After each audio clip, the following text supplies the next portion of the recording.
दिवंगत उपमुख्यमंत्री अजित पवार यांच्या जयंतीनिमित्त आज भल्या पहाटे उपमुख्यमंत्री सुनेत्रा पवार, त्यांचे चिरंजीव जय पवार आणि त्यांच्या पत्नी ऋतुजा पवार यांनी बारामतीतील विद्या प्रतिष्ठानच्या मैदानावर जाऊन अजित पवार यांच्या स्मृतींना अभिवादन केले।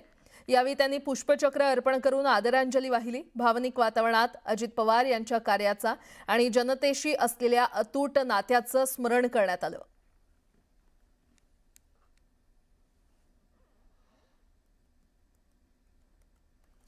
तर आज दिवंगत उपमुख्यमंत्री अजित पवार यांची जयंती आहे आणि त्यांच्या जयंतीनिमित्त आज भल्या पहाटे उपमुख्यमंत्री सुनेत्रा पवार, त्यांचे चिरंजीव जय पवार आणि त्यांच्या पत्नी ऋतुजा पवार यांनी बारामतीतील विद्या प्रतिष्ठानच्या मैदानावर जात अजितदादांच्या स्मृतींना अभिवादन केलेलं आहे। यावेळी त्यांनी पुष्पचक्र अर्पण केलं आणि आदरांजली वाहिली। भावनिक वातावरण तिथे पाहायला मिळालं। अजित पवार यांच्या कार्याचा आणि जनतेशी असलेल्या अतूट नात्याचं स्मरण यावेळी करण्यात आलं।